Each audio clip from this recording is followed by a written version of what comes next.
Alhamdulillahirabbil alamin wa bihi nasta'inu ala umuri dunya waddin wa dinil haq. Liyudhhirahu ala dini kulli wa kafa billahi waliyan wa kafa billahi nasira. Asyhadu an la ilaha illallah wa asyhadu anna Muhammadan abduhu wa rasuluhu allazi la nabiyya ba'da amma ba'du. Beraca kali khoto iman yang dirahmati Allah Subhanahu wa taala urjing enjing masih dengan saya Supaya Salali di acara Cahaya Kolbu untuk berdiskusi dan berdialog mengenai persoalan-persoalan agama. Pada kesempatan pagi hari ini untuk mengawali diskusi 1 jam ke depan sebagaimana biasa untuk hari Jumat ya Kang ya. Jumat. Kita akan melanjutkan bahasan tertunda berkenaan dengan zikir dan doa ma'surat ya. Yang kita masih membahas dasar-dasar dalil ya yang berkenaan atau seputar doa dulu gitu kan. Iya, Ustaz. Dalam Quran surat Al-Baqarah ayat 186 Allah Subhanahu wa taala berfirman, A'udzubillahi minasyaitonirrajim wa idza sa'alaka ibadi anni fa inni qaribun ujibu da'watad da'i idza da'ani falyastajibu li wal yu'minu bi la'allahum yarshudun. Allah Subhanahu wa taala berfirman, wa idza sa'alaka ibadi, dan apabila hamba-hambaku bertanya kepadamu anni, tentang aku, fa inni qaribun, maka jawablah bahwasanya aku adalah dekat, kata Allah. Ujibu da'watad da'i idza da'ani, aku akan mengijabah atau mengabulkan permohonan orang yang berdoa idza da'ani, apabila ia memohon kepadaku. Falyastajibu li, maka hendaklah kalian memohon kepadaku agar doanya diijabah, betul kan? Wal yu'minu bi, dan hendaklah kalian beriman kepadaku la'allahum yarshudun, agar mereka selalu berada dalam atau mendapatkan petunjuk Allah Subhanahu wa taala. Baca yang dirahmati Allah Subhanahu wa taala, ayat ini menjelaskan kepada kita banyak hal ya Kang. Salah satu sorotan utama kita terkait dengan doa dan zikir dan doa ma'surat ya. Ada beberapa hal yang bisa kita peroleh pelajaran dari ayat surat Al-Baqarah 186. Kalau kita perhatikan bahwa ada beberapa riwayat yang menjelaskan tentang asbabun nuzul dari ayat ini. Sebagian menyebutkan bahwa ayat ini diturunkan kepada mereka orang Yahudi, bertanya kepada Nabi, bagaimana doa kalian, doa Nabi dan umatnya akan didengar oleh Allah Subhanahu wa taala.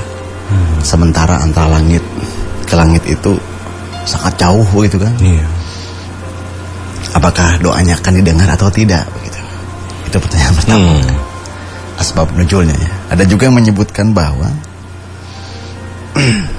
ada sekelompok orang pada saat itu bertanya kepada Nabi, aqaribur rabbana panunajihi am ba'idun panunadihi. Apakah Rabb kami ini jauh? Kalau jauh kami akan apakah Rabb kami itu dekat? Kalau Rabb kami itu dekat, maka kami akan nunajihi, akan ngaharewas gitu kan. Ba'idun panunadihi. Kalau jauh, maka kami akan berseru, akan menggorowok dalam bahasa Jerman gitu. Maka turunkan ayat tadi. Ada juga sebagian yang menyebutkan bahwa ayat ini diturunkan setelah diturunkannya surat Ghafir ayat 60 kemarin kan. Ketika Allah perintahkan wa qala rabbukum ud'uni astajib lakum, maka turun ayat ini ya. Kapan kami harus berdoa kalau Allah akan mengijabah doa kami? Kapan kami harus berdoa kepada Allah sehingga doa itu betul-betul diijabah? Maka turun juga ayat ini. Menurut sebagian pandangan begitu. Hanya yang jelas beragamnya riwayat ini menjelaskan kepada kita tentang ayat ini berkenaan dengan doa itu saja. Nah di ayat ini disebutkan wa idza sa'alaka ibadi anni fa inni qaribun wa idza sa'alaka ibadi, dan apabila hamba-hambaku bertanya kepadamu, maksudnya kepada Nabi Muhammad tentang siapa al-ma'bud Muhammad itu. Ya maksudnya adalah Allah Subhanahu wa taala begitu kan. Ada juga sebagian memberikan penerjemahan atau penjelasan bahwa pertanyaan itu sangat dikaitkan dengan sifat Allah Subhanahu wa taala. Apakah qarib, apakah ba'id itu Allah. Sehingga ditanya, idza sa'alaka ibadi, apabila hamba-hambaku bertanya kepadamu tentang apakah aku dekat atau jauh, gitulah kira-kira terjemahnya. Itu dari maksud idza sa'alaka gitu kan. Ada juga sebagian mufassir menjelaskan wa idza sa'alaka ibadi, ini berkaitan dengan apabila hamba-hambaku bertanya kepadamu apakah doa kami itu akan diijabah atau tidak, doa kalian itu akan diijabah, maka kurunyong enggak ya tiel gitu. Jadi wa idza sa'alaka ibadi anni fa inni qarib, sesungguhnya apabila hambaku bertanya kepadamu, ini banyak hal tetapi berkenaan dengan sifat Allah Subhanahu wa taala yang paling utama itu. Tidak ngomongin masalah datnya tetapi masalah sifat Allah Subhanahu wa taala. Maka dijawab, kalau hambaku bertanya kepadamu Muhammad tentang keberadaan aku, kira-kira seperti itu. Fa inni qaribun, maka sesungguhnya aku ini dekat. Gitu. Logis sekali kalau pertanyaan tadi ya, apakah itu dekat atau jauh, maka Allah jawab qaribun, dekat gitu. Dan ini juga sama seperti haji dalam hadis Nabi SAW ketika ada seorang yang berdoa mengeraskan suara kan. Itu sering kita ulang hadisnya. Ya ayyuhan nas irbahu ala anfusikum fa innakum latad'una as-sama wala ghaiba. Wahai manusia, rendahkanlah suara-suara kalian, fa innakum latad'una as-sama wala ghaiba, karena sesungguhnya kalian itu tidak berdoa kepada yang tuli dan juga yang tidak ada gitu kan. Innahum akum, sesungguhnya dia bersama kalian. Innahu sami'un qaribun tabarakasmuhu wa ta'ala jadduhu gitu. Sesungguhnya dia maha mendengar, dia maha dekat gitu kan. Jadi ketika hamba Allah bertanya kepada Muhammad di mana atau tentang aku, maka kata Allah qarib, tidak jauh, qaribun. Pertanyaannya kenapa qarib? Karena ma'akum, bersama. Sehingga di dalam ayat disebutkan wa huwa ma'akum ainama kuntum, cenah gitu. Tong riweuh-riweuh. Da kuring mah caket. Kenapa dekat kata Allah? Wa huwa ma'akum ainama kuntum, dan dia bersama kalian di mana saja kalian berada. Jadi lamun bahasa terjemah bebasnya, kalau orang berdoa bertanya kepadaku tentang keadaan aku, dan ketika mereka berdoa maka aku ini dekat. Gitu. Kenapa dekat? Wa huwa ma'akum ainama kuntum, begitu kan. Sehingga juga pernah hampir mirip ya, di penjelasan lain ketika siapa ya, Nabi Musa dan Harun berdoa kepada Allah, kemudian Allah jawab innani ma'akum asma'u wa ara. Ya, sesungguhnya aku ini bersama kalian berdua, asma'u wa ara, aku mendengar dan aku melihat. Itu untuk menunjukkan kekoriban Allah begitu kan. Asma, mendengar, dekat ya. Kenapa dekat? Sekali lagi karena Allah itu wa huwa ma'akum aina ma kuntum, di mana saja kalian, dan dia bersama kalian di mana saja kalian berada begitu kan. Sehingga ada hadis ya, ayat mayakunu minajwa salasatin illa huwa rabiuhum. Itu untuk menunjukkan bahwa Allah itu ma'a. Dan tidaklah tiga orang itu saling mengharewas illa huwa rabiuhum, melainkan Allah yang keempat. Itu menunjukkan bahwa Allah itu qarib. Di dalam qarib itu ada ma'a. Nah, ketika Allah itu qarib, apa? Ketika kalian berdoa, nah, kan itu ya, ujibu da'wata da'i, maka aku akan jawab doa-doa kalian.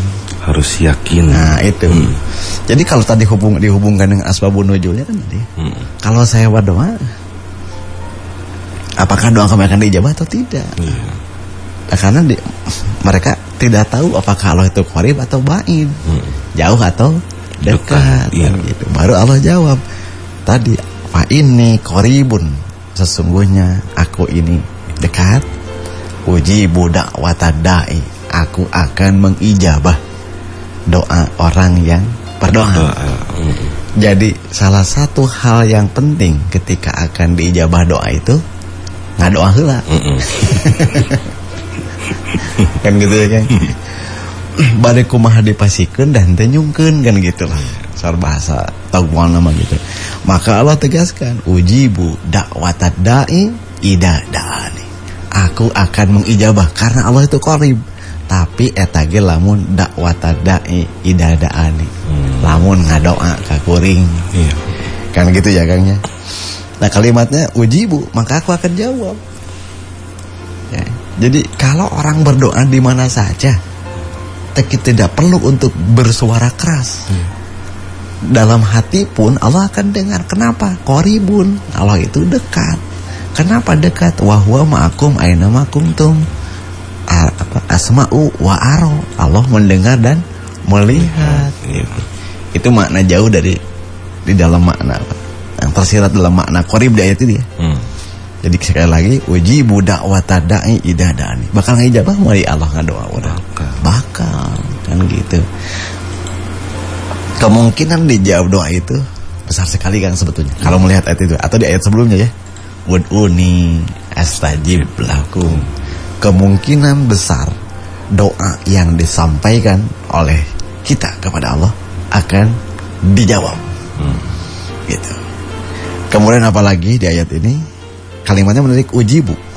Aku akan jawab. Makna jawab di situ bermakna asma'u juga mendengar. Karena nggak mungkin ya pada ngajawab kumaha itu di kuping kana.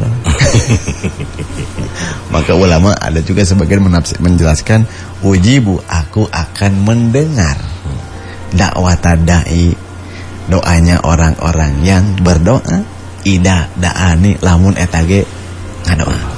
Gitu. Karena apa? Qarib emut.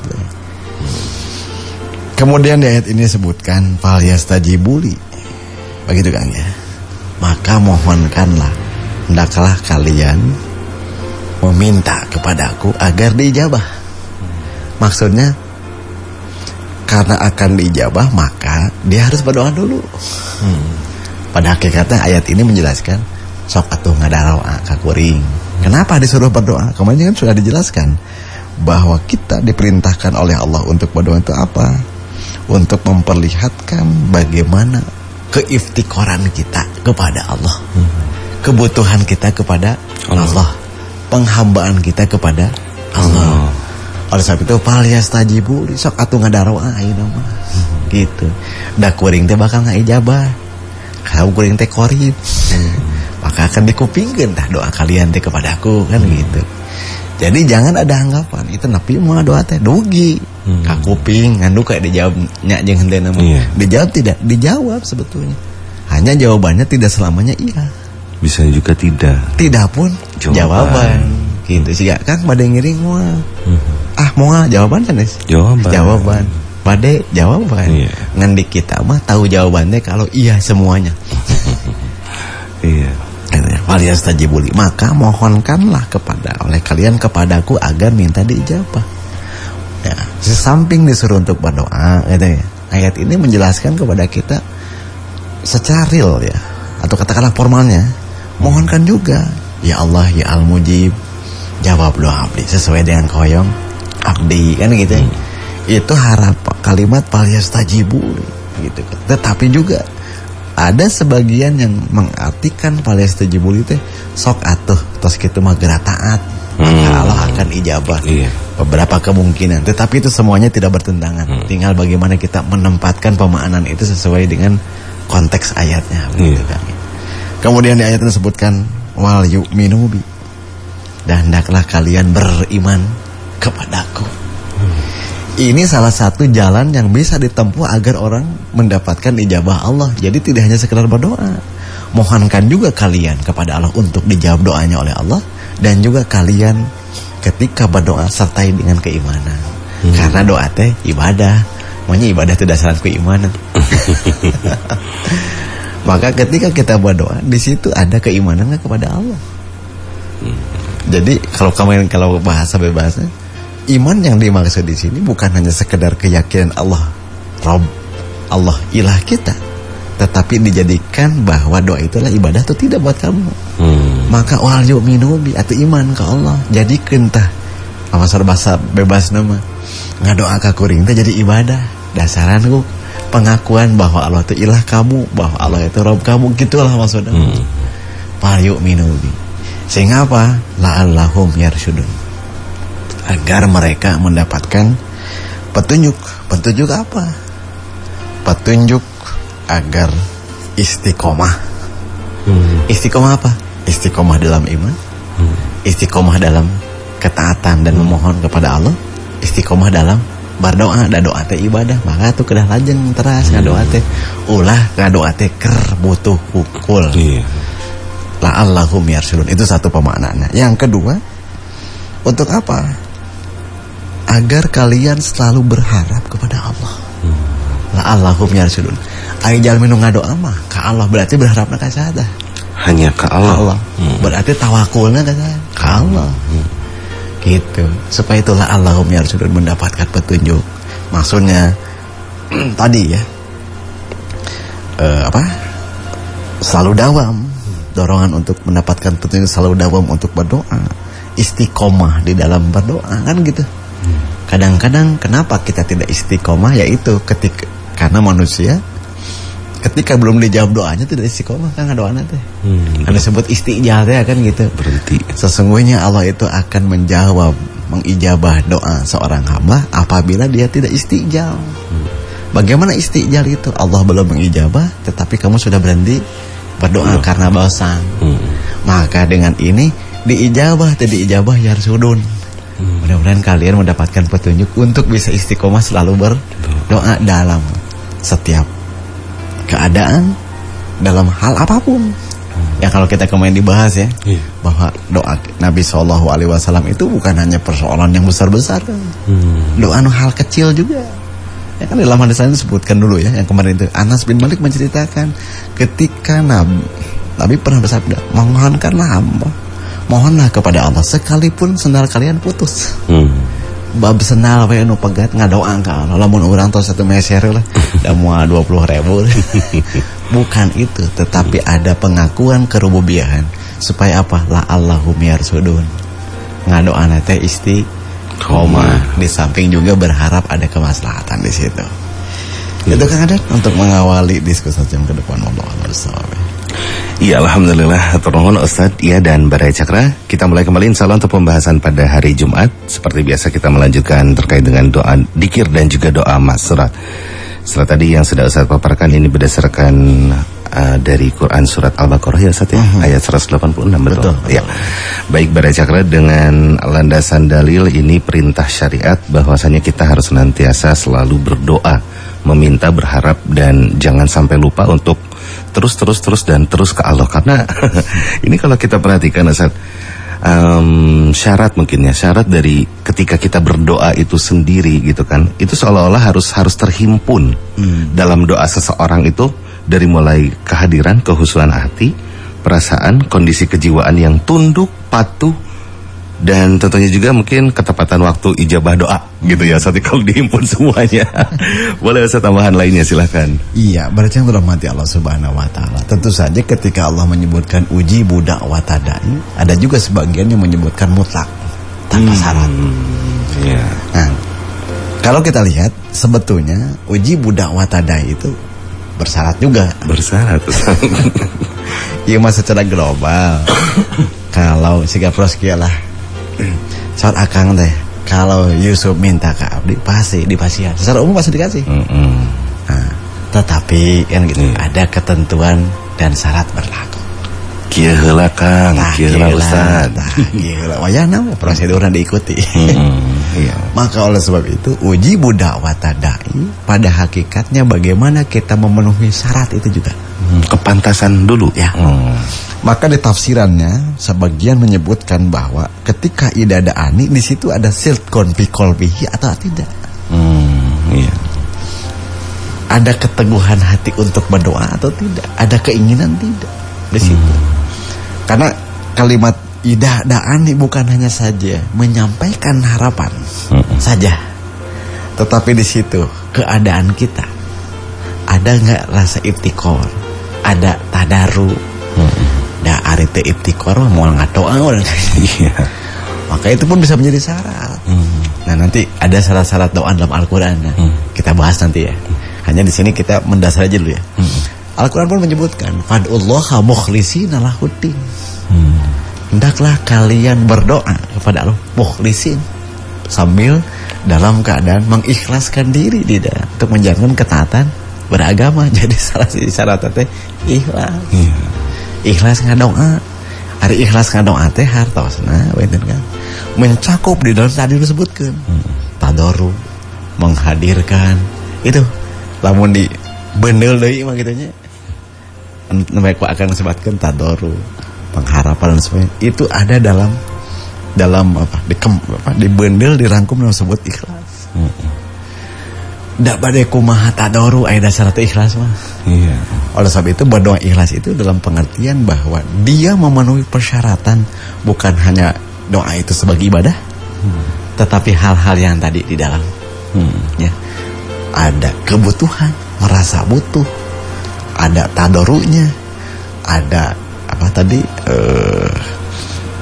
merasa ketundukannya. Itu terkumpul dalam kata ikhlas. Hanya di kita ya ikhlasnya juga dimaknai sederhana, jadi akhirnya seperti itu. Ikhlas bukan dalam arti kata rela. Jadi begitu ya. Jadi uji budak wata da'i idada'ani, ada persyaratan gitu. Karena persyaratan itulah yang akan menjadi apa ya, menjadi jalan ya, yang bisa menjembatani apa yang kita inginkan dan permohonan kepada Allah Subhanahu wa taala. Tapi ayat ini disebutkan fal yastajibu li wal yu'minu bi. Eta teh basarasna bade ngobrolkeun syarat itu kan. Terkeuna sok atuh wajibu da'wata da'i hiji kamu ngadoa heula ka kuring.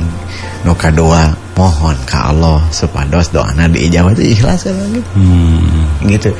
Kalau orang berdoa, mohon maaf ya, dalam konteks ikhlas, berdoa kepada Allah hanya ingin dijawab keinginan harapan kita, belum ikhlas. Itu mah bener ngadoa dan ibadah. Jadi ngadoa teh betul itu mah. Lil hajat, untuk memenuhi kebutuhan saja. Belum dalam arti kata beribadah. Berjadi ibadah. Kan idealnya menyampaikan keinginan dan harapan, tetapi juga ada nilai ibadah kan itu. Itu bisa terjadi tadi. Maka ketika uji budak watadai dadani, ada persyaratan yang mesti dipenuhi oleh seorang hamba, gitu kan. Banyak sebetulnya ya kalau kita sampaikan dalam hadis Nabi. Kemudian yang populer itu dari Ibrahim bin Adham. Bagaimana mungkin doaku akan diijabah sementara aku sendiri? Nah kan gitu. Nah banyak hal. Salah satunya yang sering kita juga singgung, seperti hanya doa seorang kaum Bani Israil pada saat itu. Ya, Nabi menceritakan, ya Rabb, mat'amu haramun, makanan yang aku makan tuh haram, wa masyrabu haramun, apa yang aku minum juga haram, wa malbasu haramun, kan gitu ya. Apa yang saya pakai pun haram, wa gudiya ilha, dan yang menjadi apa ya, makanan pagiku juga semuanya haram. Pakai fa yustajab, maka bagaimana doaku akan diijabah? Nah, akhirnya mah kagambar banget kan. Kunaon tacan diijabah sigana. Satu aja kalau di ayat ini palias tajibuli. Kita temreketkeun ka Allah teh. Saatosna satu, ya Allah, ya Al-Mujib. Kenapa ada Al-Mujib dalam Asmaul Husna? Itu untuk mengantarkan hambanya agar mereketkeun diri nyungkeun ka Allah diijabah gitu. Pangolona. Nah, kan gitu. Nah, udah tidak cukup dengan ya setelah berdoa misalnya. Selesai, ya Allah, kabulkeun ijabah atau ijabah sareng buktoskeun. Jadi jawaban jawab kalau kan jawabannya harus sesuai harapan teh kan gitu. Tadi dibuktoskeun sesuai harapannya gitu kan. Jadi minta lagi setelah minta. Maka itu ya disebut palias tajibul itu. Mintalah setelah benar, mintalah setelah meminta. Iya. Nah, kira-kira seperti itulah sederhananya. Di surat Al-Baqarah 186 yang menjadi dasar bagaimana seharusnya seseorang nanti berdoa ya. Yang nanti kalau dihubungkan dengan doa masyurotnya bagaimana? Doa masalahnya seperti apa atau doa ibadahnya seperti apa? Wallahu a'lam bishawab. Iya, namun di sini pun juga tidak hanya istilahnya kita itu hanya mendikte kepada Allahnya dengan berharap ingin terus diijabah kita teh ya, sementara pemantasan diri gitu. Kitanya pun juga itu harus menunjang gitu ya Sat ya. Ya boleh jadi kita melecik sendiri kan. Ya, ari Allahumma yang dikupingkeun. Allahumma teh. Aya pasti ayuhal lajina. Kayak orang-orang beriman, ya ayuhana diabaikan. Ya, lamun cara urang mah nya, tapi da Allah mah teh kitu kan. Pintar kodek urang mah Jadi ya kita berusaha lah gitu ya, jangan mendikte kepada Allah dengan bersikap seperti itu, Ustaz. Betul. Harapan kita Allahumma wa jeung Allahumma salli ya Allah. Tetapi ketika Allah seru ya ayuhan nas, ya ayyuhallazina amanu da eta capil narutup seren. Beri nonggongan. Terus gitu teh bari ngabalieuis gitu. Nah, ini oleh sebab itu apa kata ada sebuah hadis ya. Diriwayatkan oleh Abu Ya'la, saya lupa lagi sahabatnya yang menyampaikan. Ketika doa kalian ingin diijabah ketika sulit, maka berdoalah ketika senang. Gitu. Dan ya mungkin ya, apakah itu sudah tabiat manusia gitu? Iya. Ketika dalam keadaan kepepet baru butuh mentok wah kakara wah ieu mah kudu ka Allah, ieu Allah teh panyesaan. Panungtungan ulah dipaneurikeun justru. Payunkeun gitu. Biar urusan-urusannya maka wajarlah gitu Kang ya. Kenapa? Harapan kuat kita kepada Allah buktikan ya ibtikor orang kalau yang berarti betul-betul ke Allah. Selalu merasa butuh dan butuh. Bukan hanya ketika butuh saja. Yang secara lahiriah kita tidak dalam keadaan butuh, tidak dalam keadaan sulit, kita tetap membutuhkan dia. Selalu meminta. Selalu. Sedangkan aya nu kitu, bayang doa naon da terus kacomporan sadar aduh kelege gitu. Teu butuh urusan akhirat. Ya mungkin urusan dunia terpenuhi semua. Tapi urusan kemaslahatan. Urusan ukhrawi ya, urusan ketenangan hati, urusan ilmu teu perugi urang banyak kan ya. Aya nu kitu teh Kang ya. Abdi mah teu ngadoang terus arongjon kecomponan sadaya gagah nu ditinggali teh ngan urusan dunia na we hungkul urusan ukhrawina gitu. Nah ini yang kita khawatirkan sehingga menjadi awak tadi kan la'alakum yarsudu. Mudah-mudahan kalian dalam keadaan mendapatkan petunjuk. Wallahu a'lam bishawab. Baik, Ustaz, sementara kita jeda dulu sejenak ya. Insyaallah nanti dilanjutkan kembali Barai Cakra tetap di Cahaya Kolbu masih bersama Ustaz Yusuf Faisal Ali dan saya sendiri Ardian tentunya di 90,5 FM Radio Cakra. 90,5 FM Radio Cakra. Baik Ustaz, dan ini kalau kita perhatikan kembali serta direnungi dengan penuh kesadaran ya Ustaz ya. Bahwasanya pada saat kita hendak berdoa gitu Barai Cakra, sekali lagi itu mungkin ada dua penempatan ya, dua pemantasan diri gitu ya Ustaz. Selain dari mengakui kepada Allahnya, di sisi lain pun kita pun juga harus mempunyai kepantasan diri Ustaz. Kita kalau misalkan menyorot kepada kepantasan diri kita nih sebelum kita menginginkan bahwa doa kita itu diijabah itu sendiri, silakan Ustaz. Iya, beracang rahmati Allah Subhanahu wa taala, tentu saja kita harus mengadang-danang diri ya kan. Iya. Bagaimana seseorang itu memantaskan diri secara lahiriah, baik secara lahiriah maupun secara batiniah. Nah, itu harus kita perhatikan juga gitu. Karena hadirnya ijabah Allah atau hadirnya keyakinan kita dalam berdoa kepada Allah Subhanahu wa taala ya, dalam kondisinya hati yang sedang hidup. Terciptanya teh gitu kan. Sehingga betul-betul apa yang disampaikan oleh kita dalam doanya itu tidak hanya sekedar mengharapkan dijawab keinginan, tetapi di situ ada sebuah ketundukan dan kepatuhan kepada Allah Subhanahu wa taala bahwa ini kita lakukan atau doa ini kita sampaikan adalah untuk beribadah juga kepada Allah Subhanahu wa taala. Sehingga tidak akan ada kekecewaan. Sehingga ketika Allah belum jawab ya sesuai dengan apa yang diharapkan oleh manusia, nilai pahalanya sudah Allah berikan kepada orang yang bersangkutan. Nah, oleh sebab itu maka kembali tadi mukhlisin harus dalam keadaan ikhlas itu tadi. Ngedoa kepada Allah dengan ikhlas. Ketika sekali lagi Allah belum jawab sesuai dengan harapan, maka itu pun akan bernilai ibadah. Mukhlisin di situ juga bermakna bahwa bagaimana seseorang ketika berdoa menghadirkan ibtikor, menghadirkan bagaimana kerububiahan Allah, bagaimana keulehan Allah. Pantaskan we lah dangdanan lah batin orang kan gitu nya. Ulah jig beradau gitu kan pede dak loge uji budak watadai nya. Allah nama tos tangtos. Kan ketika dihubungkan dengan kita, idadaani itu adalah harus ada tadi, betul ya kan? Sidgon bimutabaqati halan wa maqalan. Harus bener dulu kayaan orangna kan gitu ya. Dan ini teh ibadah begitu ya. Wa maqalan dan juga apa ya? Sesuai dengan apa yang kita inginkan itu sesuai dengan kemaslahatannya. Gitu.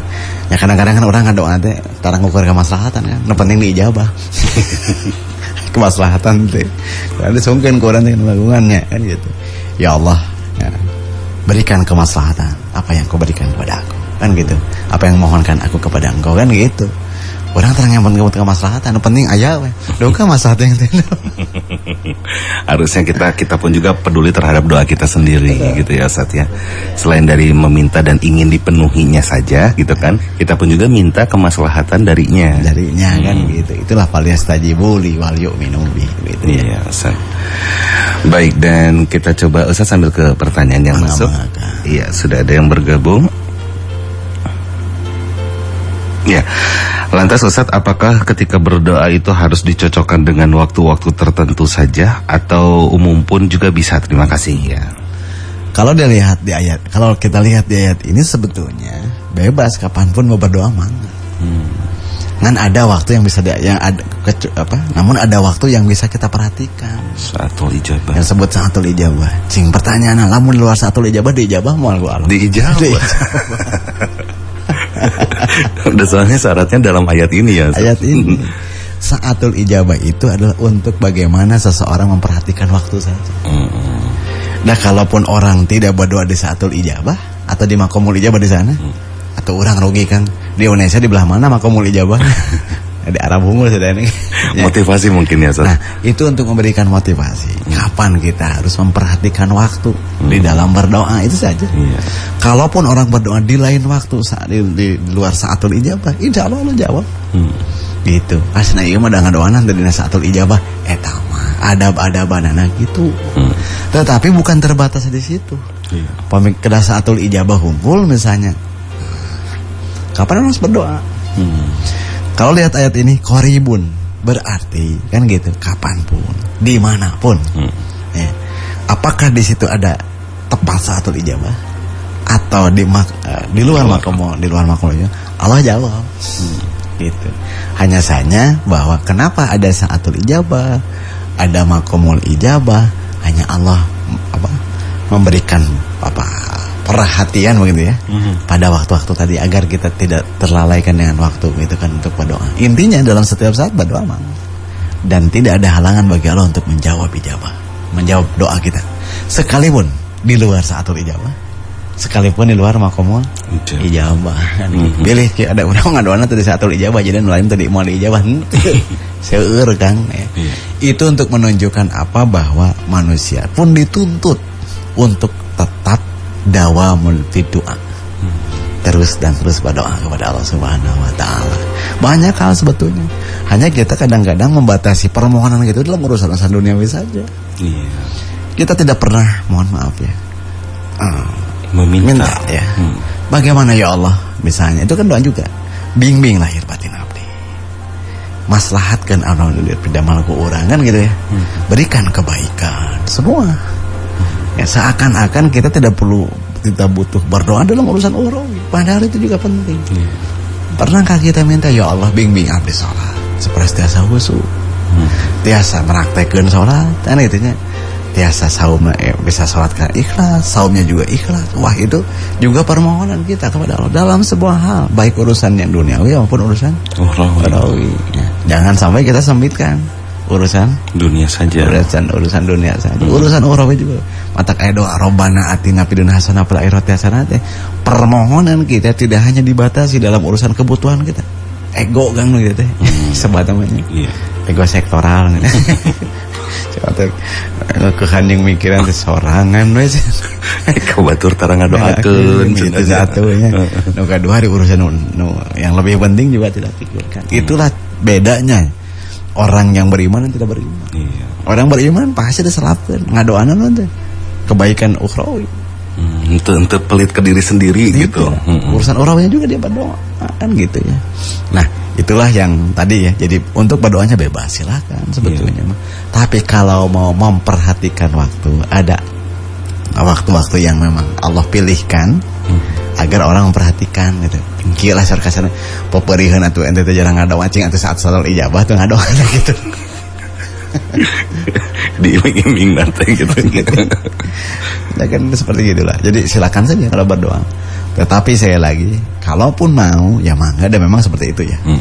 Di satu ijabah misalnya kapan satu ijabah banyak. antara azan dan iqamah itu saatul ijabah. Ya, ketika orang berbuka saum, terus ketika 2/3 malam, itu pun saatul ijabah semua gitu.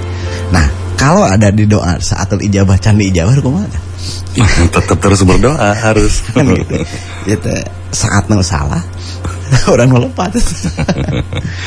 Nah, itu juga pernah Kang, ya. Ada yang memang ya, bercerita. Kenapa sih saya ketika di saatul ijabah pun juga dijawab? Ya. Persoalannya bukan di saatul ijabahnya. Tadi kembali kita memantaskan diri untuk dijawab atau tidak doa kita. Dan salamas ke saatul ijabah, syarat-syaratan dilanggarnya anggar moal. Salamas di maqamul ijabah, tetapi persyaratan doa yang kita sampaikan oleh Allah itu tidak terpenuhi.